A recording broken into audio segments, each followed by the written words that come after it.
त्यांना साथ करते गायनाचार्य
गंधम परब्रह्मलिंगम भजे पांडुरंगम पांडुरंग करू प्रथम नमन पांडुरंग करू प्रथम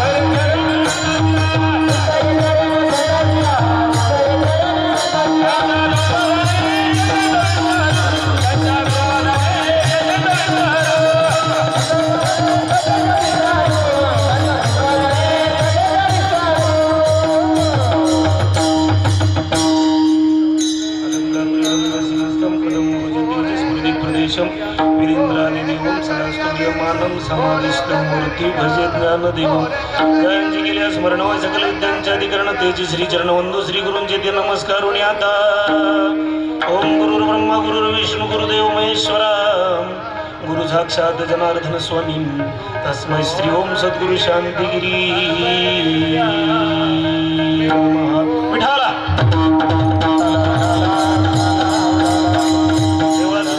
सकलार्थमती प्रकाशो मने निवृत्तीदासो अवधारी जोजी आता विनोवा विलासिनीचे चातुर्य अर्थ कला कामिनी ते शारदा विश्वमोहिनी नमिनी मिया लोकीचा हा देह देव इच्छिताती पाहे धन्य आणि जन्मालो दास विठोबाचे झालो आयुष्याच्या साधने सच्चिदानंद पदवी घेणे धन्य आणि जन्मालो दास विठोबाचे झालो तुका म्हणे पावटणे करू स्वर्गाची निशाणी धन्य आम्ही जन्मालो दास विठोबाचे झालो विठाला विठाला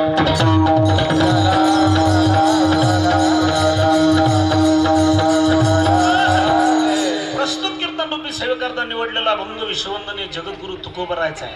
अभंग 4 चरणाचा आहे, सगळ्यांच्या पाठाचा आहे, सगळ्यांच्या परिचयाचा आहे. परिहार देणं तो असा गेल्या 7 वर्षापासून या जाधववाडीमध्ये जाधव परिवाराच्या वतीनं आपल्या वडिलांच्या द्वितीय पुण्यस्मरणानिमित्त आणि मुलाच्या 7वे पुण्यस्मरणानिमित्त वारकरी संप्रदायाची भगवी पताका वारकरी संप्रदायाचा विचार लोकांच्या मनामनामध्ये रुजावा यासाठी 7 वर्षापासून अखंड हरिनाम सप्ताह जाधव परिवाराच्या वतीनं या जाधववाडीत या भगवान श्री रामचंद्रांचं नाव असलेल्या या मैदानावर खऱ्या अर्थाने ही सेवा रुजू केली जाते. म्हणून जाधव परिवाराचं सगळ्यांनी टाळ्या वाजवून स्वागत करायचं.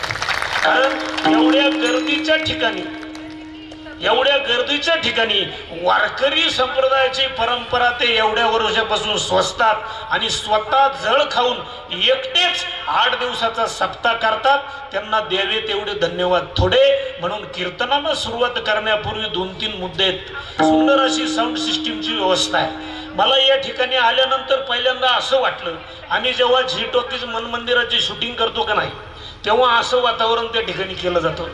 खूप मोठा खर्च आहे. म्हणून त्यांनी वारकरी संप्रदायाबद्दल आस्था, माऊलीविषयी प्रेम, तुकोबरायाविषयी भाव, पांडुरंगाविषयी असणारी नितांत श्रद्धा या परिवारामध्ये आहे. म्हणून त्यांनी भव्य दिव्य नियोजन केलंय. म्हणून त्यांना धन्यवाद. कीर्तनाला सुरुवात विठाला.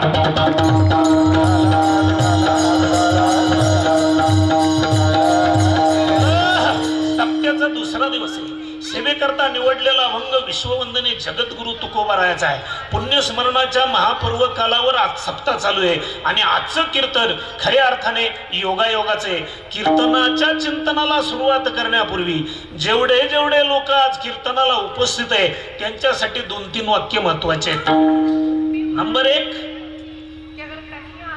जेवढे जेवढे लोक आज कीर्तनाला उपस्थित आहे आपण प्रत्येक जण कीर्तनामध्ये येताना डोकं घेऊन आलोय का नाही?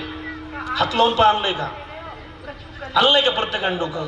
त्या डोक्यात मेंदू नावाचा प्रकार आहे, तो सुद्धा आपण जन्मताच बरोबर घेऊन आलोय का नाही? आपण नारदाच्या गादी समोर बसलोय. 1.5-2 तास पांडुरंग परमात्म्याचं चिंतन रूपी सेवा आपण पुण्यस्मरणाच्या या महापर्व कालावर करणार आहे. म्हणून येताना डोकं घेऊन आलो. डोक्यात मेंदू आहे आणि त्या मेंदूमध्ये सध्या सगळ्यांच्या हलकट विचार चालू आहे. कोणते विचार चालू आहे? हलकट.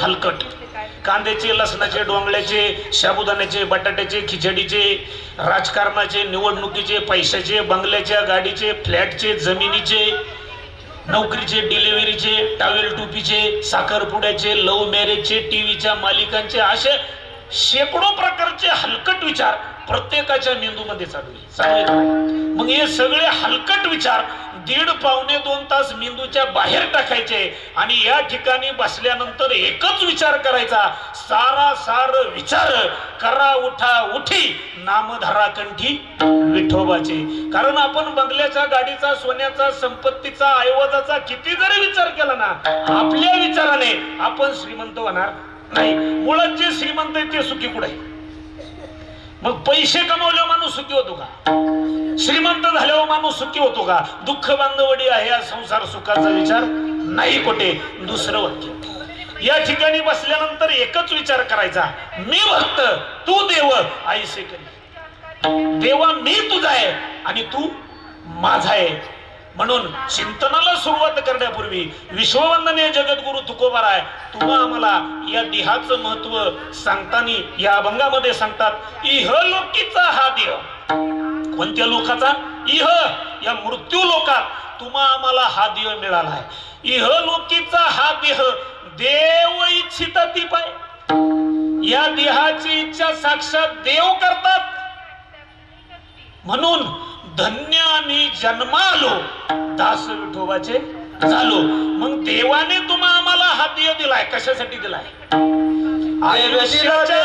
आयुष्याच्या साधने सच्चिदानंद पदवी घेणे. तुम्हा आम्हाला सच्चिदानंदाची म्हणजे आनंदाची सत परब्रह्माची पदवी घेण्यासाठी भगवान परमात्म्याने तुम्हा आम्हाला देह दिलाय. म्हणून धन्य आम्ही जन्म आलो दास विठोबाचे झालो.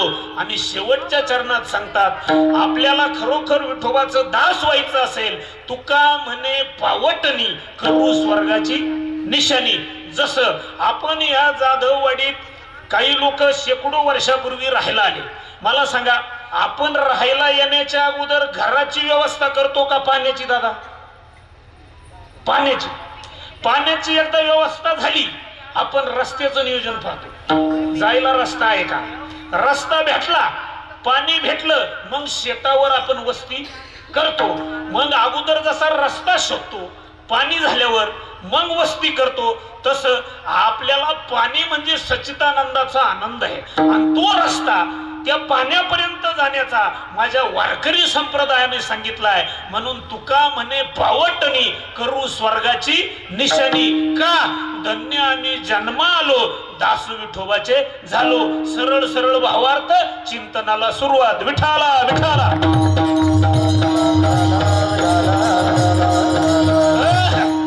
सुंदर अशी साऊंड सिस्टीम आहे.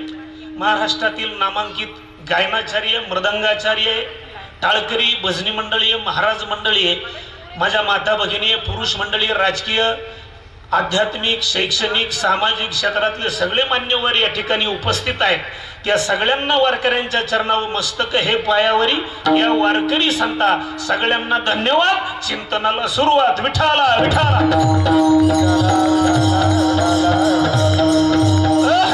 चिंतनाला सुरुवात करण्यापूर्वी अजून एक वाक्य, सगळ्यांनी टाईट फाईट बसायचं. कानाच्या मफलरी बिफलरी काय आणेल असं चादरी बिदली ब्लँकेट सगळं मफलरी सोडून टाका. कारण माझ्या देशाचा जवान तुमच्या आमच्यासाठी 0 डिग्री सेल्सिअसला सुद्धा त्या ठिकाणी थांबतो. आणि एवढ्या मस्तपैकी इसी मस्त सगळ्या प्रकारचं ऐश्वर्याचा मंडप आहे, तरी सुद्धा आपल्याला गार वाटत. थोडं देवासाठी जळसवाचं ना, फार मोकळं बसा.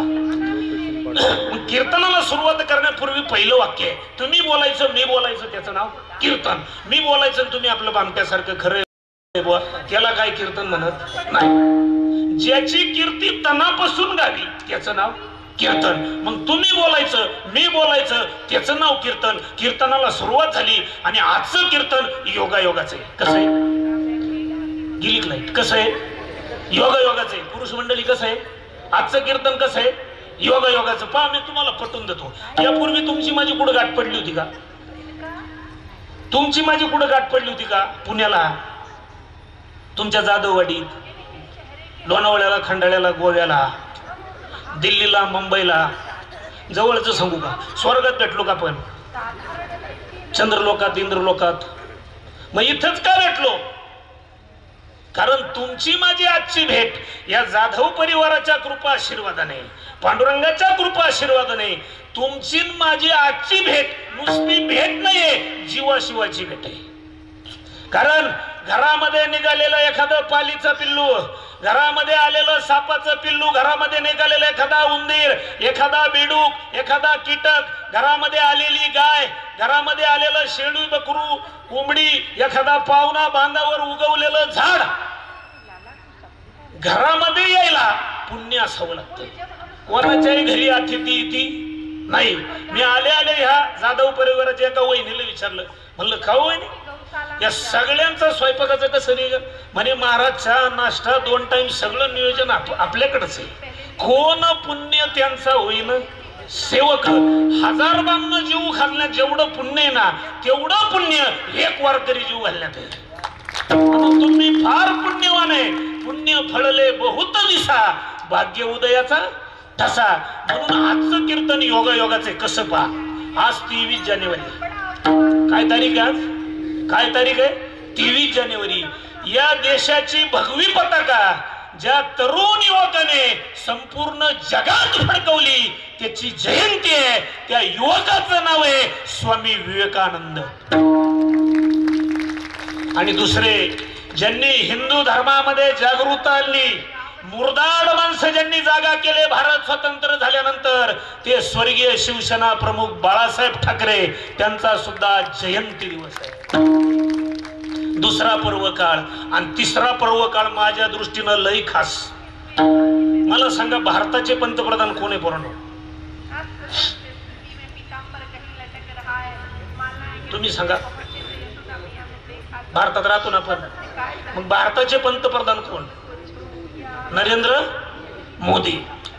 कुठले पंतप्रधान? भारताचे. आता योग ऐकायला खास माझ्या दृष्टीनं.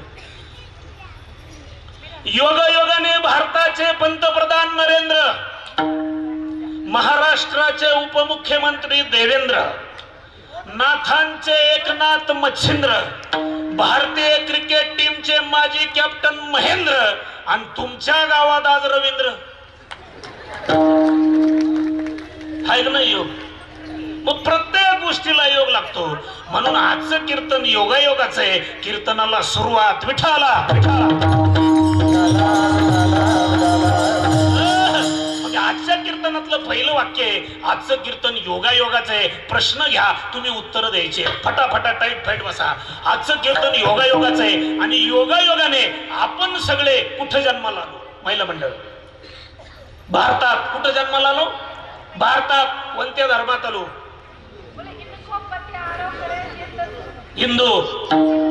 हिंदू धर्मात जन्माला आलो, भारतात जन्माला आलो. त्यातल्या त्यात महाराष्ट्रात जन्माला आलो. भारतात जन्माला यायला 7 पिढ्यांचं पुण्य असावं लागतं, आणि महाराष्ट्रात जन्माला यायला 700 पिढ्यांची पुण्य असावी लागते. ऐका का? कारण जगाच्या पाठीवर जेवढे जेवढे संत जन्माला आले, तेवढेच संत एकट्या महाराष्ट्रात जन्माला आले. म्हणून या राष्ट्राला महाराष्ट्र असे म्हणतात. आणि त्या संतांच्या भूमीत तुम्ही आम्ही जन्माला आलो, म्हणून उजळले अवघी चिंता.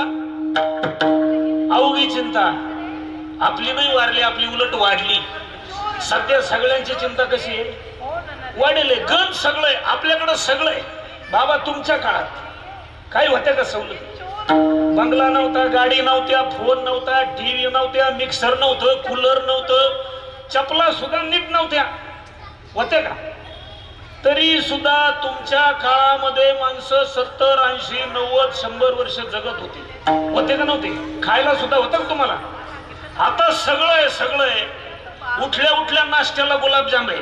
गुलाबजाम नाही आवडत, जिलेबी नाही, जिलेबी पोहे नाही, पोहे बटार खा, नाही बटार बोंबील भाजून खा. तुम्हाला आवडल ते, तरी सुद्धा लोक मारायचे थांबना. मग मला सांगा, विज्ञानाने प्रगती केली की अधोगती? काय केलं? किती शोध लागले, ते शोध माणसाच्या फायद्याचे का तोट्याचे बारीक जर विचार केला ना, जेवढे जेवढे शोध लागले तेवढे मरायचेच शोध लागले का नाही. गाड्या बनवल्या, पूर्वीचे लोक चांगले घोडे विंडत होते, सायकली आल्या, सायकलीचा आणि घोड्याचा कधी ऍक्सिडेंट झाला ऐकलं तुम्ही? ऐकलं का? मग लोक मग जगतच होते ना, दवाखाने सुद्धा नव्हते. आता इतके दवाखाने, लोक कमी, एवढे डॉक्टर झाले. मग किती जरी विज्ञानींनी शोध लावला तरी माणूस काय मरणारच आहे, नाशिवंत देह, जाणार सकळ. मग योगायोगाने आपण महाराष्ट्रात जन्माला आलो. पुढचा प्रश्न, आपण जन्माला कोणामुळे आलो? तुम्हीच सांगा, कोणामुळे आलो? ऑप्शन सांगतो तुम्हाला. एक, कारण सध्या आपल्याला ऑप्शनची सवय, प्रत्येक याच्यात ऑप्शन द्या. एक, आपण जन्माला देवामुळे आलो. दोन, संतामुळे आलो. तीन, आई वडिलांमुळे आलो. कोणामुळे आलो? आई आणि वडील. उत्तर ऐका. देवाच्या कृपा आशीर्वादाने, माता पित्यांच्या माध्यमातून तुम्ही आम्ही जन्माला आलो. पुढचा प्रश्न, आल्यानंतर तुमच्या माझ्या बाबत एक चमत्कार झाला. थोडा मेंदू चालवा. काय चमत्कार झाला? तुम्हाला मला हा 3.5 हाताचा देह मिळाला. किती हाताचा? किती हाताचा? 3.5. महत्वाचा प्रश्न आहे, हा देह विकत मिळाला का फुकट? हा देह कसा मिळाला? लाज वाटत तुम्हाला? फुकट सांगा, बिनधास्त फुकट मिळाला. कोणाला विकत मिळाला असेल त्यांनी सुद्धा सांगा कसा मिळाला. कसा मिळाला? फुकट. फुकट. 1 नवा रुपया न घेता भगवान परमात्म्याने माता पित्यांच्या माध्यमातून आपल्याला जन्माला घातलंय. दिले इंद्रिय, हातपाय, कान. मग थोडा मेंदू चालवा. देवाने ज्या अर्थी हा देव फुकट दिलाय, काहीतरी कारण असेल का नसेल? जगाच्या बाजारपेठेमध्ये गूळ घ्या, खोबरं घ्या, टावेल घ्या, टोपी घ्या, बनेल घ्या, अंडरपॅन्ट घ्या, गाडी घ्या, मिक्सर घ्या, फ्रीज घ्या, कूलर घ्या, काही बी घ्या. नवे नवे कीर्तनाला बाबा सुद्धा फुकाट येत नाही. त्या भगवान परमात्म्याने एवढे अनंत उपकार केलेत. 1 कोटी रुपयाचं शरीर, ज्याची पैशात किंमतच होणार नाही, ते फुकट दिलंय. असं दिलंय. परंतु माझ्या मते देवाकडनं एक फार मोठी चूक झाली. काय मत आहे तुमचं? झाली का नाही? झाली का नाही वारकरी मंडळी? देवाकडनं चूक झाली असं वाटतं का? का? ऐका, माझ्या मते तर देवाकडनं चूक झाली. कारण समाजामध्ये काही अवलादी अशा जन्माला आल्या, त्यांना या देहाची किंमतच कळाली नाही. ज्यांना या देहाची किंमत कळाली ते संत झाले. परंतु समाजामध्ये काही अवलादी अशा जन्माला आल्या, त्यांनी गुटखे खाऊन थोबड सडवले. काही अवलादी अशा जन्माला आल्या, 90च्या बाटल्या रिकाम्या करून किडनी आणि लिव्हर घालवली, गांजा वडून बरगड्या ढिल्ल्या करून घेतल्या, जुगार खेळून घर प्रपंचाचं वाटोळं केलं. तुम्ही माझ्यापेक्षा जास्त ज्ञानी आहात, अनुभवी आहात. अरे हा देह जुगार खेळण्यासाठी का? हा देह गांजा वाढण्यासाठी का? हा देह गुटखे खाण्यासाठी का? हा देह 90च्या बाटल्या रिकाम्या करण्यासाठी का? हा देह तंबाखूला चुना लावण्यासाठी का? अरे देवाने हा देह कशासाठी दिला? भजना गोमा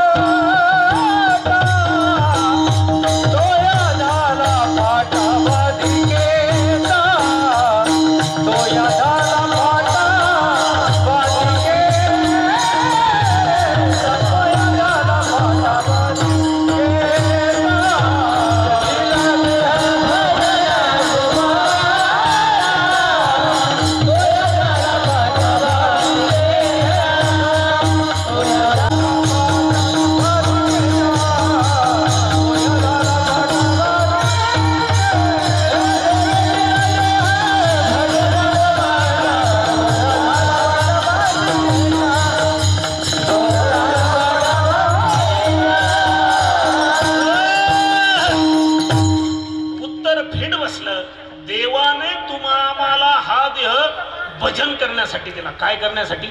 भजन. भजन मग तुम्ही आम्ही भजन करतो का? भजनाचे दोन प्रकार आहे का? कोणतं भजन करायचं? याच्यातले बरेचसे लोक शेतकरी आहेत, बसलेल्यांपैकी बरेचसे लोक कुणी व्यापार करतं, कुणी उद्योग करतं, कुणी नोकरी करतं, कुणी छोटा मोठा व्यवसाय करतो. हे सगळे उपद्व्याप आपण पोट भरण्यासाठी करतो. काय करण्यासाठी करतो? पोट भरण्यासाठी करतो. पोट भरण्यासाठी केलेले उद्योग व्यवसाय हे एक प्रकारचं भजनच आहे. परंतु ह्या भजनाने भगवान परमात्म्याची प्राप्ती होत नाही. हे बाह्यरंगाचं भजन आहे. अंतरंगाचं भजन तीर्थयात्रा करणे, साधूचा संग करणे, साधूने दिलेल्या नाम मंत्राचा जप करणे, उपवास करणे, एकादश करणे, नवविधा काय बोलिले जे भक्ती. 9 प्रकारच्या भक्तीपैकी एक जरी भक्ती आपण उभ्या आयुष्यात केली ना, आपला जन्म सार्थकी लागला. मग भक्ती करण्यासाठी भगवान परमात्म्याने तुम्हाला मला हा 3.5 हाताचा देव फुकट दिला. नुसता दिलाच नाही राजा, त्याला बॅलन्स मारून दिला. बॅलन्स काय मारून दिला? बॅलन्स. जसे आपल्या सगळ्यांकडे मोबाईल आहेत ना, बारी बारी मोबाईल आहे ना, 5,000 पासून 5 लाखापर्यंत किमती आहेत. मला सांगा, ते मोबाईल कधी काम करतं? अगोदर 5,000, 25,000, 30,000, 40,000, 50,000चं खोकं विकत घ्यावं लागत का नाही? त्याला आयडिया, एअरटेल, व्होडाफोन, जिओचं सिम टाकावं लागतं. त्या सिमला 150, 200, 250, 300चा पॅक मारावा लागतो. किती दिवसासाठी? 28 दिवस. 26व्या दिवशीच कंपनीचा मेसेज आहे, संपलाय, रिचार्ज कर. येतो का नाही मेसेज? आणि जो रिचार्ज करतो त्याच इनकमिंग आउटगोईंग चालू होतं. आता इकडे लक्ष द्या माझ्याकडे. हा मोबाईल, हा काय महाराज मोबाईल आहे. मोबाईल फुकट मिळालेला आणि याच्यामध्ये सिम कार्ड आहे. याच्यात काय? सिम कार्ड आहे. SIM card. त्या सिम कार्डला फुकट बॅलन्स दिला आहे. कोणाला 40 वर्ष, कोणाला 60 वर्ष, कोणाला 70 वर्ष, कोणाला 90 वर्ष. आणि याचं सिम आहे, त्या सिमचं नाव लिहून घ्या. जसं मोबाईलचा बॅलन्स संपल्यावर सिमला मेसेज येतो, तसा याचा बॅलन्स संपल्यानंतर याच्यातल्या सिमला मेसेज येतो. सध्या मेसेज लय फास्ट येऊ राहिला आहे. पहिला झटका वाचला तर ठीक, नाही तर हा काय? हा मेसेजच आहे ना, आहे का नाही मेसेज? मग हा मेसेज कळण्यासाठी धरावे ते पाय आधी त्यांचे. का धरायचे? आपण सारखे करीत काळ नाही काळवे तया लागे. आता याच्यातल्या सिमचं नाव लिहून घ्या. लय सोपं सिमचं नाव आहे. मोबाईल मध्ये घेऊन जा, डोक्यात घेऊन जा. या सिमचं नाव आहे आत्मा is God, God second name is आत्मा. आत्म्याचं दुसरं नाव देव आणि देवाचं दुसरं नाव आत्मा. हाच आत्मा माझ्या माऊलीनं हरिपाठात सांगितला. सर्व घटी राम देहादेही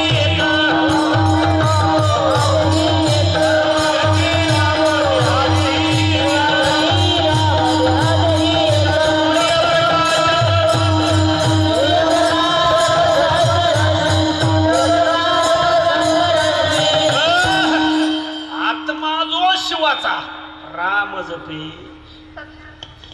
काडी मुडीचा पिंजरा केला, आत राघू बैसवला.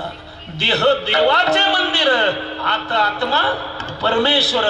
हा आत्मा रूपी दुसरा तिसरा कोणी नसून साक्षात भगवान परमात्मा आहे. आणि हा निर्गुण असणारा भगवान परमात्मा माझ्या वारकरी संतांनी धरला. कसा धरला? दरीला पंढरीला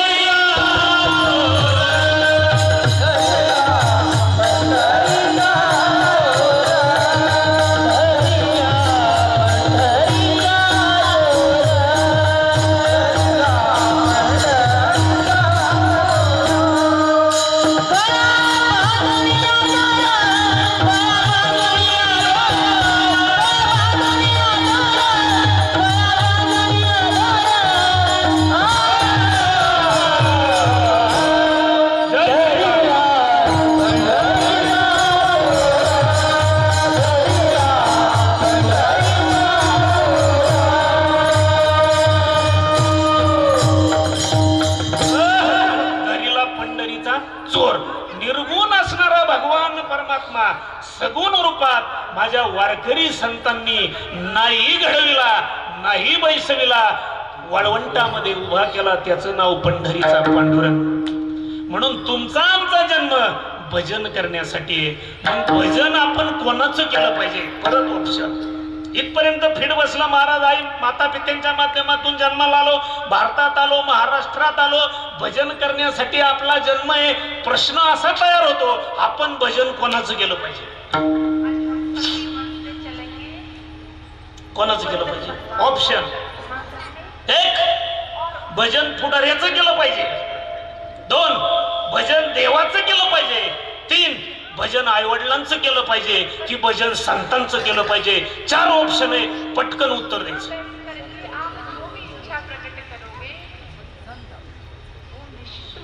गोंधळ झाला का डोक्यात? काहींचं मत आहे भजन देवाचं केलं पाहिजे, काहींचं मत आहे भजन संतांचं केलं पाहिजे, आणि काहींचं मत आहे पुढाऱ्यांचं केलं पाहिजे. आता माझं मत आहे का? कदाचित तुम्ही अनुभवाने माझ्यापेक्षा ज्ञानी असताल, परंतु भजन कोणाचं करायचं तुम्हाला पटवून देतो मी. ऐका, मला सांगा, आईनं बापांनी जर आपल्याला जन्माला घातलं नसतं, पंढरीचा पांडुरंग कळाला असता, हा महाराष्ट्र कळाला असता, निवृत्ती ज्ञानदेव सोपान मुक्ताबाई एकनाथ नामदेव तुकाराम हे 7 संत आपल्याला कळाले असते का? मग भजन कोणाचं केलं पाहिजे? आईचं आणि वडिलांचं. मग आपण भजन कोणाचं करतो?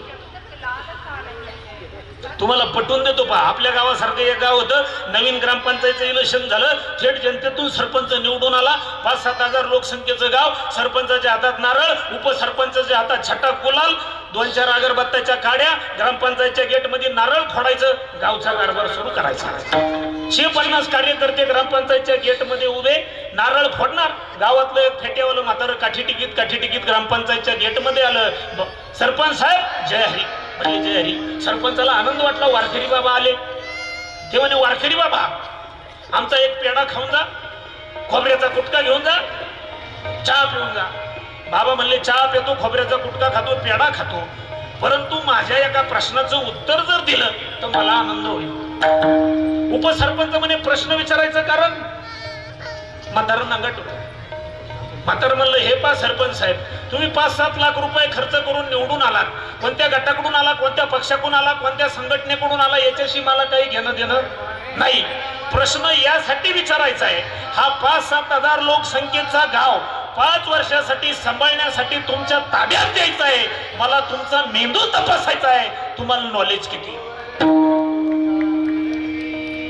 जुने माणसं फार हुशार, ते काही पुढे शिकले नाही, पुढे काही नाही, पण बुद्धीनं जुने माणसं कसे एकदम क्षेत्रे. ते म्हणले, असं विचारा. बाबा म्हणले, एक अट आहे सरपंच साहेब, माझ्या प्रश्नाचं उत्तर जोपर्यंत तुम्ही बरोबर देत नाही तोपर्यंत तुम्हाला नारळ फोडता येणार नाही. आता सरपंचाला वाटलं, बाबा विचारून काय विचारील, लाईट बिलाचं विचारील, पाणीपट्टीचं, घरकुल्याचं, पेन्शनचं, रस्त्याचं, काहीतरी योजनेची माहिती विचारील. म्हणे, विचारा बाबा. बाबांनी साधा सोपा प्रश्न विचारला. म्हणे, सरपंच साहेब सांगा, सगळ्यात मोठं कोण? काय प्रश्न विचारला? सगळ्यात मोठं कोण? एकदम साधा सोपा प्रश्न. सरपंच मूड मध्ये होतं, पहिल्यांदा सरपंच झालं. ते म्हणले, बाबा विचारून काय प्रश्न विचारला? सगळ्यात मोठा सरपंच. बाबा म्हणे, 100% बरोबर, परंतु माझ्या प्रश्नाचं उत्तर हे नाही. कारण 5 वर्षासाठी मान कोणाला असतो गावात? सरपंचाला. नाही म्हणल्यावर गर्दीतून एक जण म्हणला उपसरपंच मोठा, एक जण म्हणला तलाठी मोठा, एक जण म्हणला कोतवाल मोठा, एक जण म्हणला सर्कल मोठा, एक जण म्हणला तहसीलदार मोठा, एक जण म्हणला जिल्हाधिकारी मोठा, एक जण म्हणला आपला जाधववाडी गाव सगळ्यात मोठा. पहिली 15,000 लोकसंख्या होती, आता 1 लाख झाली. आपला गाव सगळ्यात मोठा. बाबा म्हणले, बरोबर आहे, परंतु माझ्या प्रश्नाचं उत्तर हे नाही. एक जण म्हणला आपला पुणे जिल्हा सगळ्यात मोठा. बाबा म्हणले, मेळ खात नाही, गर्दी वाढायला लागली. एक जण म्हणला, बाबा सगळ्यात मोठा महाराष्ट्र. नाही. एक जण म्हणला सगळ्यात मोठा देश. एक जण म्हणला आशिया खंड सगळ्यात मोठा. गर्दी वाढायला लागली. आणि एक रिटायर्ड शिक्षक 15 दिवस झाले गावात राहायला आले होते. मारुतीच्या दर्शनाला गेले, त्यांनी गर्दी पाहिली. ग्रामपंचायत मध्ये कसली गर्दी आहे. गुरुजीनं गर्दी डोकं घातलं. गुरुजीने परिस्थिती पाहिली, म्हणले बाबा 32 वर्ष पोरांना भूगोल शिकवला, 15 दिवस झाले रिटायर झालो, अजून विसरलो सुद्धा नाही. तुमच्या प्रश्नाचं उत्तर मी देतो. गुरुजीनं आता गुरुजीचं डोकं लावलं भूगोलाचं. गुरुजी म्हणले बाबा सगळ्यात मोठी पृथ्वी. हे गांजा पिऊन येलो सकाळी सकाळी. ते म्हणलं गुरुजी बाबाला काही टापा बिपा मारायचा नाही. पृथ्वी काय की बडी वो तो शेष के माथे पे खडी, इसलिए कौन बडा शेष बडा. शेष पुढचा शंकराचा भक्त होता. तो म्हणला शेष काय का बडा, वो तो मेरे भगवान शिवजी के गले में पड़ा, इसलिए कौन बडा भगवान शंकर मोठे. त्याच्या पुढचा म्हणला शंकर काय का बडा, वो तो कैलाश में खड़ा, इसलिए कौन बडा कैलाश बडा. गर्दी वाढायला लागली. शिपायाच्या हातात कुलूप होतं. नुकतीच ग्रामपंचायत उघडेल होती. शिपाई म्हणला सरपंच साहेब चहा सांगू. बाबा म्हणले नाही, 10 तारखेला पेन्शन जमा होती, सगळ्यांना स्पेशल म्हशीच्या दुधाचा चहा पाहिजे. माझ्या प्रश्नाचं उत्तर अगोदर बरोबर द्या. म्हातारा नंगाटच होत. पुढच्याने डोकं लावलं. ते म्हणलं कैलास काय का बडा, उसे रावण ने 3 बार उखाडा, इसलिए कोण बडा रावण बडा. रावण. आता रावणाचं नाव घेतल्यावर राम भक्तांना राग आला. ते म्हणले जय श्रीराम, मेरे भगवान श्री राम ने एक ही तीर से रावण को मारा, इसलिए कौन बडा राम बडे. राम. बाबा म्हणले राम मोठे आहेच आहे, परंतु रामापेक्षा रामाचं नाव मोठं आहे. तुझ्या नामाचा महिमा तुझं नकळे मेघश्यामा. रावणाचंही सांगू नको, शंकराचंही सांगू नको, रामाचंही सांगू नको. माझ्या प्रश्नाचं उत्तर द्या. सरपंच म्हणला दुपाराच राजीनामा द्यावा येतो काय म्हातारा. आमच्या एका गांधावाल्याने डोकं लावलं. गांधावाला म्हणला बाबा तुमच्या प्रश्नाचं उत्तर मी देतो. रामजी काय के बडे, रामजी काय के बडे, वो तो संत वशिष्ठ जी के चरणों में पड़े, इसलिए कौन बडा संत बडे. संत. संत चरण रद लागता सहज वासनेचे बीज, हरी प्राप्तीसी उपाय धरावे संताचे ते पाय. म्हणून निर्गुण असणारा भगवान परमात्मा सगुण रूपात संतांनी आणला. मग सगळ्यात मोठं कोण संत. बाबा म्हणे हे पटलंय, परंतु माझ्या प्रश्नाचं उत्तर हे नाही. आता काय करायचं. आमच्या एका वारकरी महाराजांनी डोकं लावलं. वारकरी महाराज म्हणले बाबा तुमच्या प्रश्नाचं उत्तर मी देतो. म्हणे द्या. संत काय के बडे, संत काय के बडे, संत तो अपने माँ बाप के पेट से पड़े, इसलिए कौन बड़ा. धन्यवाद.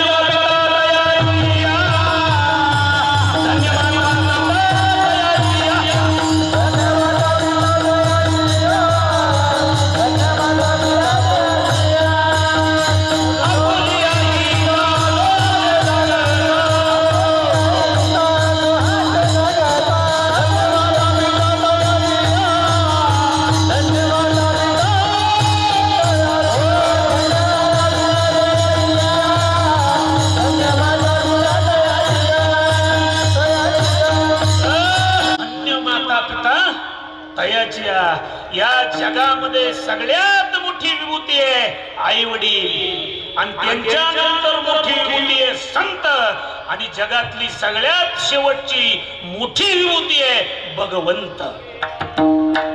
म्हणून पहिलं आपण सेवा कोणाची केली पाहिजे, कोणाची केली पाहिजे, आईची आणि वडिलांची. म्हणून ज्याच्याकडे आई आणि वडील आहे ना, जगातला सगळ्यात श्रीमंत माणूस आहे, सगळ्यात श्रीमंत माणूस आहे. कारण आई ती आई, बाप तो बाप. जिने रोजच्या भाकरीची सोय केली तिचं नाव आई आहे. आणि ज्याने आयुष्याच्या भाकरीची सोय केली त्याचं नाव बाप आहे. म्हणून आठवण्यासाठी जन्माला आला. आईचं आणि बापाचं प्रेम मिळवण्यासाठी. भगवान रामराया जन्माला आले राजा दशरथाचं आणि कौशल्याचं प्रेम मिळवण्यासाठी. म्हणून मी कायम रोजच्या कीर्तनामध्ये 5-10 मिनिटं रोज सांगत असतो, राजा हो तुम्ही गळ्यात माळी घालू नका. नाही, अजिबात घालू नका.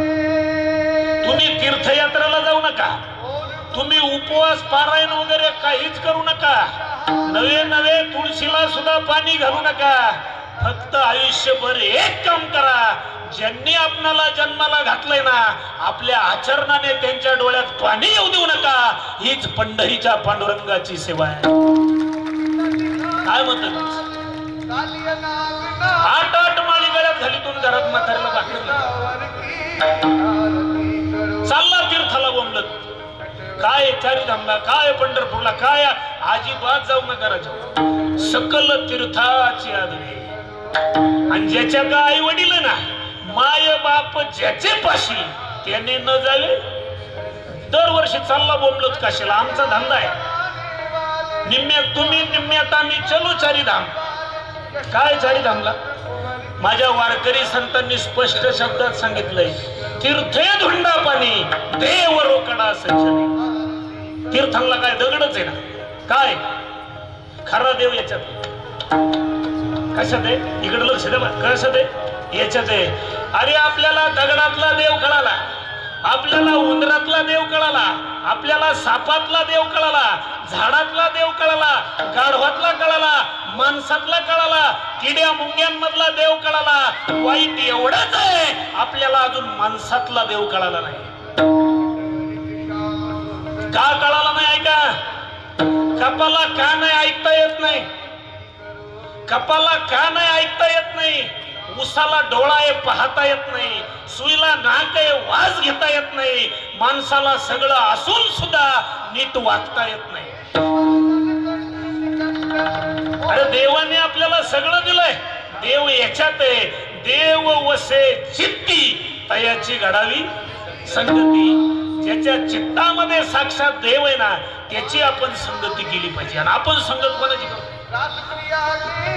आपल्या धर्माचं सगळ्यात जास्त वाटोळ संगतीनं केलं. कोणी केलं? माझ्या वारकरी संतांनी सांगितलं, महापुरुषांनी, राष्ट्रपुरुषांनी सांगितलंय.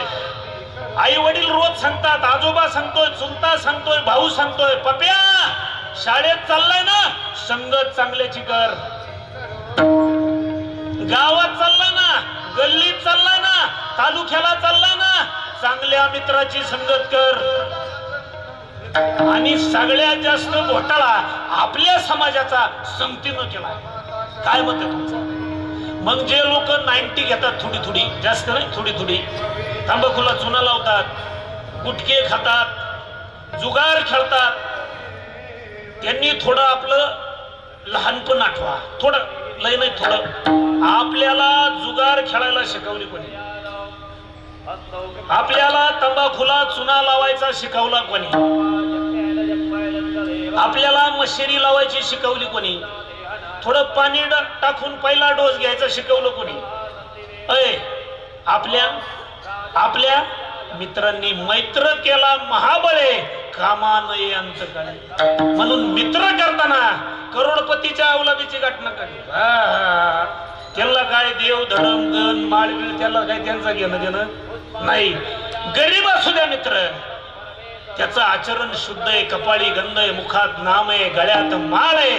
गरीब असू द्या, त्याच्या नादी लागून तुम्ही महाराष्ट्राचे मुख्यमंत्री होणार नाही, त्याच्या नादी लागून भारताचे पंतप्रधान तुम्ही होणार नाही, माळकऱ्याच्या नादी लागून तुम्हाला इंद्रपद मिळणार नाही. पण वारकऱ्याची संगत केल्यावर तुमच्या आईनं बापाने जेवढं काही गमावलंय ना तेवढं गमावणार नाही.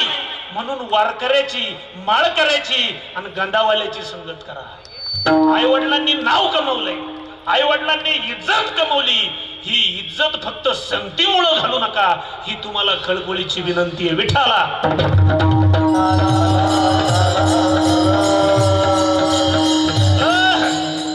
दुसरं आपलं वाटोळं केलं पहिलं संगतीनं, दुसरं केलं व्यसनानी, आणि तिसरं आपलं वाटोळं केलंय टीव्हीच्या मालिका, सिनेमा, आणि मोबाईल कोणी वाटोळं केलं? टीव्हीच्या मालिका, सिनेमा आणि मोबाईल. मालिका तर लय खास. तुम्ही पाहत असाल महिला मंडळ सगळ्या मालिका पाहते का नाही? मालिका काय कोणी शोध लावलाय? सासू सुनाव धावती, सून सासू धावती, नुसती कुदाकुदी दिवसभर. ही संपली का ती संपली का ही. अशा जर आपण कुदाकुदीच्या मालिका पाहिल्या महिला मंडळी, आपले घर प्रपंच टिकतील का? सिनेमे ते इतके खास काढले, एकच हिरो, एकच नट 50-100 जणांना एकटाच हानितो, एकटाच. त्याने कोणत्या तालमीत प्रशिक्षण घेतलं ती तालीमच मला अजून सापडणार. मग एक नट एक हिरो जर 50-100 जणांना एकटाच मारित असता, भारत सरकारला आर्मी मध्ये जवान भरती करायची काही गरज आहे का? असे 2-4 सांड पाकिस्तानात चायनात सोडून आले असते, युद्धाचा खर्च वाचला असता ना. तुम्ही मालिका नक्कीच पहा, तुम्ही सिनेमे नक्कीच पहा, परंतु मालिका पाहताना धार्मिक आणि ऐतिहासिक पहा, ज्याच्यातून जीवन जगण्यासाठी काहीतरी पॉझिटिव्ह एनर्जी आपल्याला मिळेल. अशा मालिका पहा, असे सिनेमे पहा. छत्रपती शिवरायांची मालिका असतील, चित्रपट असेल, ज्या इतिहासातून आपल्या तरुण पिढीला, आपल्या मनाला काहीतरी उजाळा मिळेल, चालना मिळेल, असे चित्रपट मालिका आपण पाहिले पाहिजे. आणि मोबाईल, आता मोबाईल बाबतीत न बोललेलंच बरं. मोबाईलला मी वाईट आहे असं अजिबात म्हणणार नाही, कारण या जगामध्ये सगळ्यात मोठं ज्ञानाचं भांडार मोबाईलवर आहे. याचा जेवढा सदुपयोग करता येईल तेवढा सदुपयोग करा. कारण काय झालं महाराज, तुम्हाला एक 15 दिवसापूर्वी मी एका माझ्या फॅमिली डॉक्टरची माझी चर्चा चालू होती. चर्चा सुरू असताना एक महिला डोक्यावर पदर घेतला आणि डॉक्टरला कान दाखवत होती. कान, त्या कानाला लाल चट्टे आले होते, काहीतरी भाजल्यागत खुणा होत्या. डॉक्टरनं विचारलं, मावशी कानाला लाल चट्टे आले, भाजल्यागत खुणा आहे, काय प्रकार आहे? ती मावशी माझ्याकडे पाहिजे, डॉक्टरकडे पाहिजे, माझ्याकडे पाहिजे, डॉक्टरकडे पाहिजे. अहो मावशी सांगा तर खरं, काहीतरी औषध देता येईल, मलम देता येईल, दवा पाणी करता येईल. ती माझ्याकडे पाहिजे, डॉक्टरकडे पाहिजे. मी उठलो बाहेर जाऊन बसलो. डॉक्टरने चिठ्ठी दिली, औषधाच्या दुकानात ती औषधं आणायला गेली. मी परत आत घुसलो, मला कुठं दम पडतो, लोकांना सांगायला तर होईल. डॉक्टरला विचारलं, म्हणलं त्या मावशीच्या कानाला काय झालं? डॉक्टर म्हणले, महाराज काही नाही, सवयीचा परिणाम. म्हणलं सवयीचा कानाला आजार याचा संबंध काय? ते म्हणे, महाराज मावशीकडे असा फोन होता, असा फोन होता, आणि मावशी सकाळी सकाळी नाताच्या चड्डीला इस्त्री करीत होती. इस्त्री करता करता फोनची रिंग वाजली. मग रिंग वाजल्यानंतर मावशीनं फोन कानाला लावा का इस्त्री, घेतला कान बाजू. एवढी सवय वाईट आहे. म्हणून मोबाईलचा सदुपयोग करा. म्हणून या 2-3 गोष्टींना आपलं वाटोळं केलंय. म्हणून भगवान परमात्म्याने तुम्हा आम्हाला संतांच्या माध्यमात, महापुरुषांच्या माध्यमातून सांगितलंय, जीवन जगताना निष्कलंक जीवन जगा, युक्त आहार विहार. आणि हे करत असताना गाढवाच्या नाही, कुत्र्याच्या नाही, उंदराच्या नाही, बकराच्या नाही, शेळीच्या नाही, घोड्याच्या नाही, अन्य कोणत्याही देहाने भगवान परमात्म्याचं भजन करता येत नाही. याच देही घडे देवाचे भजन. आणि भजन केल्यानंतर आपणाला स्वस्वरूपाची प्राप्ती होते. आणि ती स्वस्वरूपाची ओळख होण्यासाठी साक्षात 33 कोटी देव या शरीराची इच्छा करतात. अभंगाच्या प्रथम चरणात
सुद्धा या देहाची इच्छा करतात, कारण याच देहाने भगवान परमात्म्याचं भजन करता येतं. म्हणून व्यसनापासून दूर राहिलं पाहिजे. व्यसनापासून का दूर राहिलं पाहिजे पहा, मी तुम्हाला पटवून देतो. या शरीरामध्ये जन्मताच 3 गुण आहेत. या शरीरामध्ये जन्मताच किती गुण आहेत? 3. रजोगुण, तमोगुण आणि सत्वगुण. 3 गुणांचं हे शरीर आहे. आणि मांसाहार केल्यानंतर, नशापानी केल्यानंतर, व्यभिचार केल्यानंतर, व्यसन केल्यानंतर या शरीरातला तमोगुण वाढतो आणि सत्वगुण दाबून टाकला जातो. मग सत्वगुण दाबल्यानंतर, तमोगुण बाहेर आल्यानंतर याचा समतोल बिघडला जातो. मग सगळ्या गडबडी होतात. म्हणून माझ्या वारकरी साधू संतांनी सांगितलंय, बाबा हो, व्यसन करू नका, संगत चांगल्याची करा, चांगला आहार घ्या. भगवान परमात्म्याने, या पृथ्वी मातेने आम्हाला सुंदर भाजीपाला दिलाय, दूध दिलाय, छान छान फळं दिले. हा आपला आहार आहे, सात्विक आहार. आणि आपल्या शरीराची रचना सुद्धा खास आहे. जे प्राणी जिभेनी पाणी पितात का नाही, जिभेनी, कोणताही प्राणी पहा जो जिभेनी पाणी पितो तोच प्राणी फक्त मांसाहार करतो. मग आपण ठरवा आपण कशाने पाणी पितो.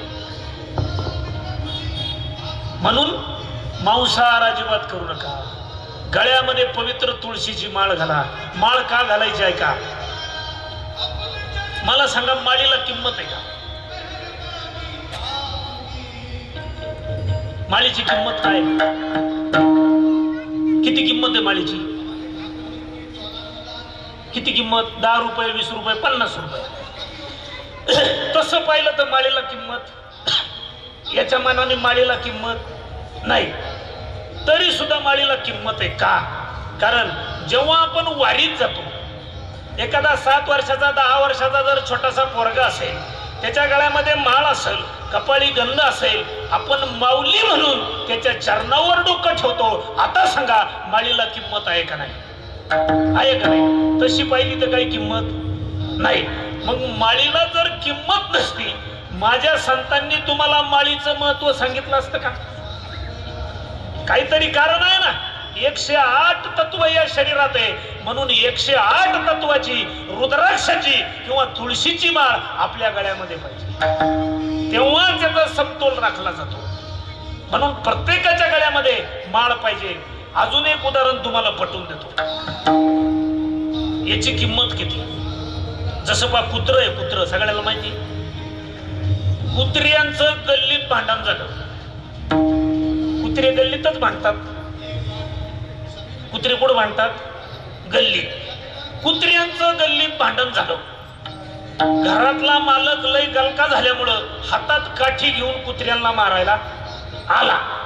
आता मला सांगा, ज्याच्या हातात काठी आहे तो ज्या कुत्र्याच्या गळ्यात पट्टा आहे त्याला मारील का ज्या कुत्र्याच्या गळ्यात पट्टा नाही त्याला? कोणाला मारील? ज्याच्या गळ्यात पट्टा नाही त्याला पहिला ठोक्या देणार. कारण त्याला माहिती, याला किती रेटवलं याचं काही वार घेणार कुणी नाही. ज्या अर्थी याच्या गळ्यात पट्टा आहे त्या अर्थी याला कुणीतरी मालक आहे. तुम्हाला अजून एक उदाहरण पटवून देतो पहा. भक्ती का केली पाहिजे, गळ्यात माळ का घातली पाहिजे, आणि साधूचा संग का केला पाहिजे आहे का? एक साधू होता. साधू रस्त्याने राम नामाचं भजन करीत चालला होता. 2-3 दिवस झाले त्याच्या पोटामध्ये अन्नाचा कण नव्हता. सकाळी पाऊस झाला होता, खड्ड्यात पाणी साचलं होतं. सकाळी सकाळी तो चहाच्या गाड्या जवळून जात होता. चहाच्या गाड्याचा बोनीचा टाइम होता. त्याला वाटलं कुणीतरी साधू हे महात्मा आहे. म्हणे, साधू महाराज या, चहा तयार आहे, घोडभर चहा द्या, चहा घ्या आणि आम्हाला आशीर्वाद देऊन पुढच्या मार्गाला जा. साधूला वाटलं, वा, माझा पांडुरंग किती दयाळू आहे. 3 दिवस झाले मी उपवासी, माझ्या अन्नाची सोय केली, मला चहा दे. वा. साधूनी घोडभर चहा घेतला. साधूनी त्या चहावाल्याला भरभरून आशीर्वाद दिला. साधू पुढे चालले. एक बुलेटवर नवीन लग्न झालेली जोडी आली. बुलेट लावली त्याने स्टाईल मध्ये. साधू त्याच्याच आनंदात. बुलेटचा मालक खाली उतरला, खुर्चीवर जाऊन बसला. त्याच्या पाठीमागे त्याची धर्मपत्नी होती. सुंदर अशी साडी होती 5-25 हजाराची. ती त्या बुलेट पासून बाजूला जाऊ लागली. साधू तिच्या शेजारून जाऊ लागला. परंतु साधूचं त्या महिलेकडे लक्ष नव्हतं. आनंदाने विठ्ठल भजनामध्ये त्याचा पाय त्या पाण्याच्या डबक्यात पडला, पाणी उडालं तिच्या साडीवर, उडालं पाणी. तिला वाईट वाटलं, नवीनच साडी होती. हे पाणी उडताना तिच्या मालकाने पाहिलं. तिचा मालक खुर्चीवरून ताडकन उठला आणि त्या साधूच्या निबार 2 कानाखाली दिल्या. लोक गोळा झाले. अरे तू काय केलं दुष्टा, तुला पटलं नाही, साधू आहे, संत आहे, कुशाल कानाखाली मारतो, तुला शोभलं नाही. साधू काहीच म्हटले नाही. पाणी उडालं म्हणून मारलं असेल. साधू रामनामाचं भजन करत पुढे गेले. लोकांनी त्याला नाव ठेवलं. याने त्या चहाच्या गाडीवर दोघा नवरा बायकोनी चहा घेतला, गाडी चालू केली आणि जवळ असलेल्या 1500 फूट त्यांचं घर होतं. पाऊस झालेला होता. त्याने खाली गाडी लावली. थोडं दुसऱ्या मजल्यावर त्याला जायचं होतं. पायऱ्यांवर पाणी साचलं होतं. हा लगबगीनं तिला म्हटलं सावकाशे, मी पुढं जाऊन खुली उडून ठेवतो. पायऱ्या चढत असताना जिना ओला होता, त्याचा त्या जिन्यावरून पाय सरकला, गडबडत खालच्या परत रस्त्यावर आला. डोक्याला मार लागला, रक्तस्राव झाला, जाग्यावर मृत्यू झाला. लोक गोळा झाले, आजूबाजूचे लोक गोळा झालेले. त्याची पत्नी धाय मोकलून रडायला लागली आणि लोक कुजबूज करायला, शंका घ्यायला. लोक लय खतरनाक. ते म्हणे साधूनी शाप दिला. याने साधूला अर्ध्या 1 तासापूर्वी श्रीमुखात भडकवली, साधूनं शाप दिला म्हणून याचा मृत्यू झाला. लोक गोळा झाले आणि नेमकी त्याच रस्त्याने भजन करीत पांडुरंगाचं ते साधू चाललं होतं. ते म्हणे हेच साधू, हेच महाराज, यांनी शाप दिला, यांनीच मारलं. 2 लोक पुढे झाले. म्हणे महाराज तुम्हाला हे शोभलं नाही. म्हणे काय झालं? ज्या व्यक्तीनं तुमच्या खानाखाली दिली, तुम्ही असं करायला लागत नव्हतं, त्याला शाप द्यायला लागत नव्हतं. म्हणे झालं काय? तुमच्या शापाने तो व्यक्ती मेला. साधू जवळ आले, पाहिलं तर हा मृत पावलाय. साधूनं त्याच्या पत्नीला जवळ बोलवलं. थोडं किचकट चिंतन आहे, बारीक आहे का? पत्नीला जवळ बोलवलं. म्हणे तायडे, या सगळ्या लोकांचं असं म्हणणं आहे की साधूनं शाप दिल्यामुळे तुझा पती वारला. माझ्या एका प्रश्नाचं उत्तर दे तायडे. म्हणे सांग. माझ्याकडनं कळत न कळत रामनामाचं भजन करत असताना माझ्या आनंदात पाण्यात डबक्यात पाय पडला, ते पाणी तुझ्या साडीवर पडलं, तुला राग आला का? काय म्हटली साधू? तुला राग आला का? ती म्हटली नाही. मग साधूनं पुढचा प्रश्न केला, राग कुणाला आला? ती म्हणे माझ्या मालकाला. साधूने परत विचारलं का आला? ती म्हणे आमचं लग्न होऊन 15 दिवस झाले. माझ्या नवऱ्याचा माझ्यावर इतका जीव आहे, माझा केस जरी वाकडा झाला तर त्याला सहन होत नाही. ही नवी साडी, वाढदिवस होता माझा काल, आणि ही 30-35 हजाराची नवी साडी माझ्या आवडीची त्याने घेऊन दिली. 15 मिनिटापूर्वी मी घातली आणि तुमच्याकडून अनावधानाने त्या साडीवर पाणी उडालं म्हणून माझ्या कुंकवाच्या मालकाला राग आला. त्याला तो राग सहन झाला नाही आणि तुमच्या कानाखाली माझ्या मालकाने मारली. आता ऐक. सगळे लोक शांततेत ऐकत होते. साधू म्हटले 15 दिवसापूर्वी तुमचं लग्न झालं, तुमचं एकमेकांवर एवढं प्रेम जडलं, तुझ्या साडीवर साधं पाणी जरी उडालं तुझ्या मालकाला एवढा राग आला.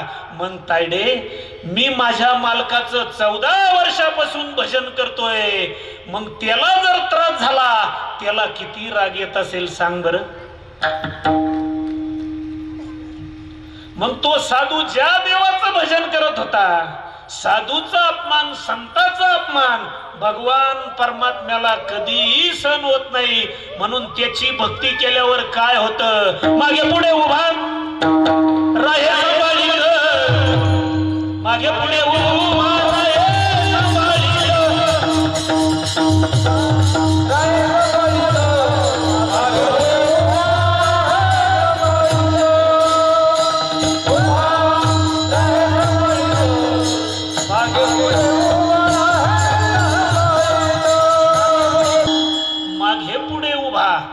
राहे संभाळीत निर्वाणी गोविंद असे मागे पुढे काहीच साकडे पडून म्हणून त्याचं भजन कोणत्याही रूपात करा, विठ्ठल जळी स्थळी भरला असे. विष्णू सहस्र नामापैकी कोणत्याही नामाचं भजन करा, काळ वेळ नाम उच्चारिता नाही. गरीब असू द्या, काळा असू द्या, गोरा असू द्या, श्रीमंत असू द्या, कोणत्याही जातीचा असू द्या, सकळाशी येथे आहे अधिकार. म्हणून प्रत्येकाने नामस्मरण हे केलं पाहिजे. म्हणून मग तुम्ही म्हणताल मग गळ्यात माळीची गरज काय? माळ ही आचारसंहिता आहे, गंध ही वारकऱ्याची आचारसंहिता आहे. एकादश का धरायची?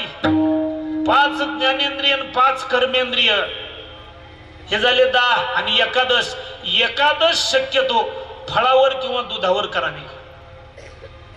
फळावर किंवा दुधावर, शक्यतो निरंकार केली तर चांगलीच.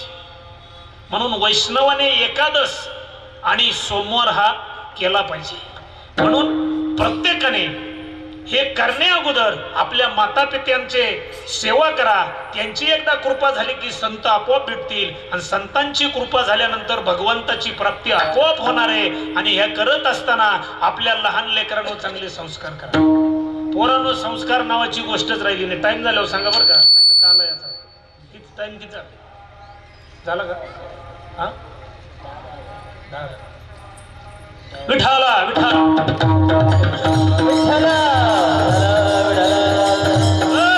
म्हणून पोरांना आपण संस्कार केले पाहिजे. आपल्या पोरांना संस्कार नावाची गोष्ट राहिली नाही. आपल्या पोरांना राम कृष्ण भीम अर्जुन काही माहितीच नाही. म्हणून ज्यांच्या ज्यांच्या घरामध्ये लहान पोरं आहेत ना, त्यांच्यासाठी एक वाक्य मोबाईल मध्ये घेऊन जा, हयतवर डोक्यात ठेवा, त्यात काही बदल होणार नाही. इथून पुढं आपल्या पोरांना कोणत्याही इंग्लिश मिडियमला, कोणत्याही कॉलेजला, कोणत्याही महाविद्यालयात धर्मरक्षणाचे आणि संस्कृती टिकवण्याचं प्रशिक्षण दिले जाणार नाही. परंतु जगाच्या पाठीवर एक असं विद्यापीठ आहे, त्या विद्यापीठामध्ये धर्मरक्षणाचं आणि संस्कृती टिकवण्याचं प्रशिक्षण दिलं जातं. त्या विद्यापीठाचं नाव आहे वारकरी संप्रदाय. आणि महाराष्ट्रात वारकरी संप्रदाय म्हणून महाराष्ट्रामध्ये धर्म मजबूत आहे. महाराष्ट्रात जर वारकरी संप्रदाय नसता, महाराष्ट्राचा कधीच अफगाणिस्तान झाला असता. काय मत आहे तुमचं? म्हणून लहानपणीच लहान लेकरांच्या गळ्यामध्ये पवित्र तुळशीची माळ पाहिजे. म्हणून मी एक वाक्य संप्रदायाबद्दल कायम बोलत असतो, जोपर्यंत चंद्र आणि सूर्य आहे तोपर्यंत वारकरी संप्रदाय नाही. जोपर्यंत चंद्र आणि सूर्य आहे तोपर्यंत वारकरी संप्रदाय नाही.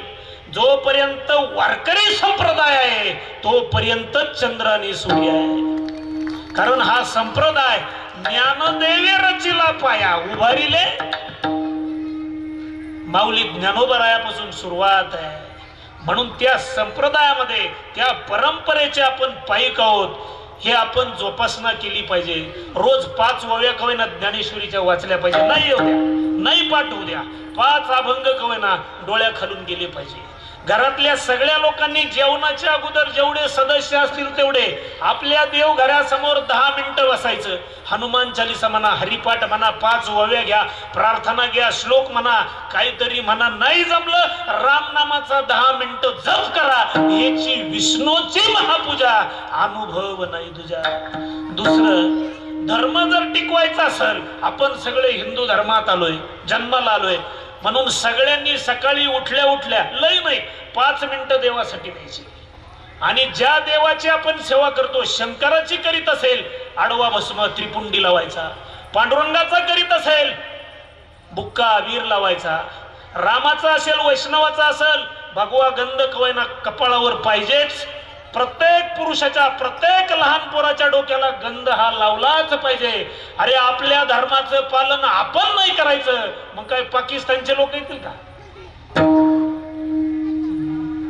सध्या आपल्या पोरांना संस्काराचीच गोष्ट नाही. मुंबईला कीर्तन चालू होतं, 7वीचं पोरग होतं, त्याला विचारलं, सांग बाप्या तुला रामकृष्ण भीमार्जुन काही माहितीये का? ते म्हणलं महाराज सगळं पाठ आहे. त्याला म्हणलं तुला रावण माहितीये का? म्हणलं मग सांग रावण कोण होता? ते म्हणलं महाराज रावण शाहरुख खान होता. हा आपला पोरांचा अभ्यास. मध्ये तो सिनेमा येऊन गेला ना, असंच एकदा नाशिकला कीर्तन चालू होतं. सप्त नद्यांपैकी एका नदीची आपल्याला माहिती असणं गरजेचं आहे. गंगा, गोदा, कृष्ण, कोयना, चंद्रभागा, इंद्रायणी, सरस्वती, भीमा. गंगा माता आहे, नर्मदा माता आहे, चंद्रभागा माता आहे. सहज एका पोराला विचारलं, त्याला म्हणलं सांग तुला नद्यांबद्दल अभ्यास आहे का? म्हणला सगळं पाठ आहे. म्हणलं मग सांग गंगा कुठून निघते, कोणाला जाऊन भेटते? सोपा प्रश्न नाही. ते माझ्यापेक्षा एक घर पुढे निघालं. ते म्हणलं महाराज गंगा सकाळीच 8 वाजता कॉलेजला जाते आणि दुपारच्या सुट्टीत शनिवार वाड्याच्या पाठीमागे जाऊन भेटते. हा आपला पोरांचा अभ्यास. एका पोराला सहज विचारलं निफाडमध्ये, म्हणलं सांग पत्या 9वीचा असेल, भारतात सगळ्यात जास्त बर्फ कुठं पडतो? 8वी 9वीच्या पोराला उत्तर यायला नको. 8वी 9वीच्या पोराला उत्तर यायला नको. ते म्हणलं महाराज भारतात सगळ्यात जास्त बर्फ आमच्या जिल्ह्यात, आमच्या तालुक्यात, आमच्या गावात, आमच्या गल्लीत, आमच्या घरात 10च्या पुढं दारूच्या गल्लासात पडतो. हा आपला पोरांचा अभ्यास. आता सांगा त्या पोराचा दोष काय? काय दोष आहे त्याचा? त्याने ज्या ठिकाणी पडताना पाहिलं ते ठिकाण बरोबर सांगितलं. आणि हे कशामुळे माहिती का? आई रे बैमान दुनिया, आई रे, आई रे बैमान दुनिया, आई रे.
झाले धर्माचे वाटुळे. कलियुगात या गोष्टी होणारच आहे. म्हणून आपल्या लहान लेकरांनो चांगले संस्कार करा. पैसे कमवायच्या थोडा नाद कमी करा. तीच भरपोटासाठी द्यावा केवढा रे उठाउठी. संपत्ती कमवण्यापेक्षा संस्कारवान धर्मवान संतती कमवा. जगातला सगळ्यात श्रीमंत माणूस. संपत्ती भरपूर आहे. कार्टन नालायक निघालं, पेताड निघालं, जुगारी निघालं, लफडे करणार निघाल. काय आग लावायची त्या संपत्तीला? म्हणून केले कर्म झाले त्याची भोगा आले, उपजले ऐसे मेले किती. पैसे कमवण्यासाठी गोर गरिबाचा तळतळाट घेऊ नका. लोकांच्या मुंड्या पिरगाळून कधीच पैसा कमवू नका. मोठ्याचं उदाहरण देतो ऐका. माझं झीट वकीलला कुणी जर वाक्य ऐकलं असेल तर मी सहज बोलून गेलो. अरे पैसे किती असावेत? आपल्या खिशामध्ये लाखभर रुपयाचा खळखळाट नक्कीच असावा. आपल्या खिशामध्ये लाखभर रुपयाचा खळखळाट नक्कीच असावा. त्या लाखभर रुपयात 1 रुपयाचा सुद्धा कोणाचा तळतळाट नसावा. तळतळाट नसावा. कारण पापाची संपत्ती माणसाला कधी सुखाने जगू देत नाही आणि कष्टाची संपत्ती दगडावर आपटा भीतीच नाही. काय बोलायचे महाराज? आपण लागलो संपत्ती कमवण्याच्या पाठीमागे. कितीही संपत्ती कमवा, मेल्यानंतर फक्त रुपयाचा ठोकळाच लागणार आहे, तो बी दुसऱ्याचा. लोक विसरून गेले. म्हणून या जाधव परिवारातून एक आपण आदर्श घेतला पाहिजे. वर्षातून एकदा भव्य दिव्य कीर्तन महोत्सव, वारकऱ्यांची सेवा, अन्नदान होतंय, हरिजागर होतंय, भगवंताचं ही सेवा होती, संताची होती, परमार्थही घडतोय आणि अन्नदानही घडत आहे. असं काहीतरी कीर्ती आपल्या पाठीमागे राहिली पाहिजे. मरावे परी कीर्ती रूपी उरावे. म्हणून विश्ववंदनी तुकोबाराय म्हणतात, तुम्हा मला सच्चिदानंदाची प्राप्ती भगवंताच्या नामस्मरणातून होईल आणि संतांच्या कृपेने होईल. अभंगाच्या 2ऱ्या चरणात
माळकरी जन्माला आला, घरामध्ये एक गंधावाला जन्माला आला, वारकरी जन्माला आला, समाजाची सेवा करायला जन्माला यायला सदा पुण्य असावं लागतं। एक गंधावाला एक माळकरी भगवंताची सेवा करणारा जर जन्माला आला ना, आईकडच्या 42 पिढ्या आणि बापाकडच्या 42 पिढ्या 84 कुळांचा उद्धार होत असतो। म्हणून घरामध्ये प्रत्येकाने माळ घालणं गरजेचं आहे, भगवान परमात्म्याचं नामस्मरण करणं गरजेचं आहे। म्हणून एकदा प्रेमाने नामस्मरण करा, विठोबा रखुबा।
आपण अभंगाच्या 2 चरणाला स्पर्श करण्याचा प्रयत्न केला। गेले दिगंबर विश्वर विभूती या नावाने या परिवाराला दुःख होणं साहजिकच आहे।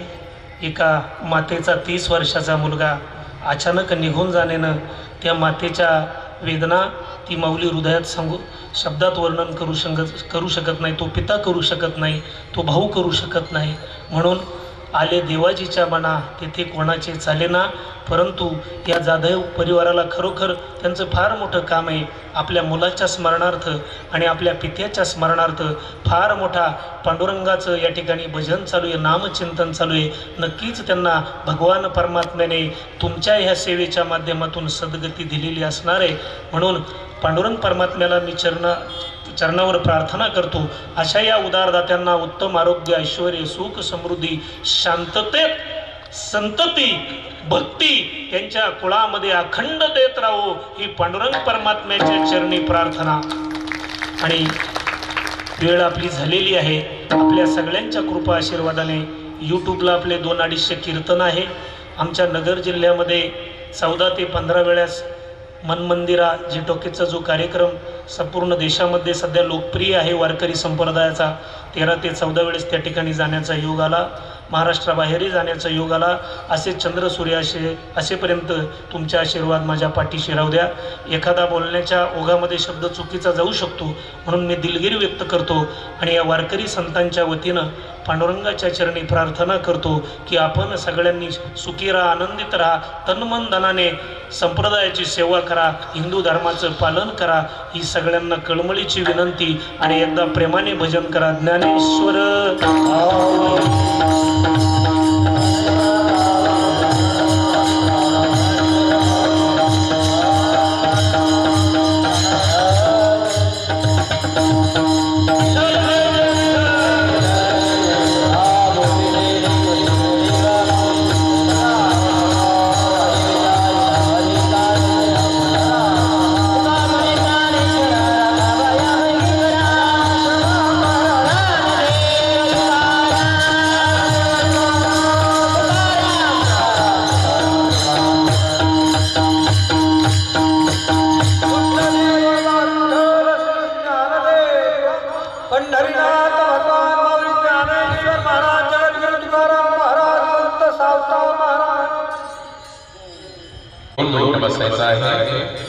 चालू असलेला हा अखंड हरिनाम सप्ताह आणि या सप्ताहामध्ये दुसऱ्या दिवसाची कीर्तनरूपी सेवा आदरणीय पूजनीय वंदनीय श्री रवींद्र महाराज पिंपळगावकर यांनी आपल्या रसाळ वाणीतून आपल्या सर्वच श्रोतृवर्गांच्या ठिकाणी समर्पित केली, पांडुरंगाच्या चरणी समर्पित केली। आदरणीय जाधव परिवाराच्या वतीनं आणि आपल्या ग्रामस्थाच्या वतीनं आदरणीय महाराजांचं स्वागत आहे।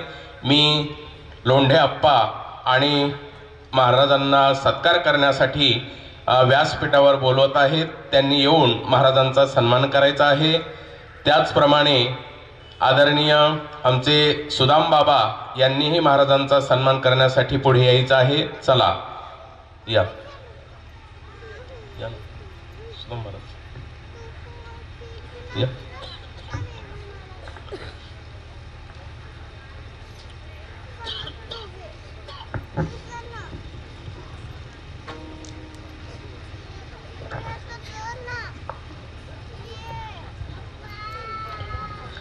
आदरणीय पूजनीय वंदनीय महाराजांचा सन्मान या ठिकाणी होतो आहे. त्याचप्रमाणे उद्या ठीक 8 ते 10 या वेळेमध्ये आदरणीय माऊली महाराज खडकवाडीकर यांचं कीर्तन होईल. सकाळी 8 ते 12 या वेळेमध्ये ग्रंथराज ज्ञानेश्वरीचं पारायण होईल, संगीत भजन होईल, हरिपाठ होईल आणि सर्वच कार्यक्रमाचा आपण सर्वांनी या कार्यक्रमामध्ये उपस्थित राहायचं आहे. पुंडलिक वरदारी विठ्ठल श्री ज्ञानदेव तुकाराम पंढरीनाथ भगवान की जय. माऊली ज्ञानेश्वर महाराज की जय. जगद्गुरु तुकाराम महाराज की जय. सद्गुरु जोग महाराज की जय. श्री संत सावतामाळी बाबा महाराज की जय. आदरणीय संगीत अलंकार संगीत आदरणीय गरड गुरुजी यांचंही आगमन झालेलं आहे. त्यांचंही जाधव परिवार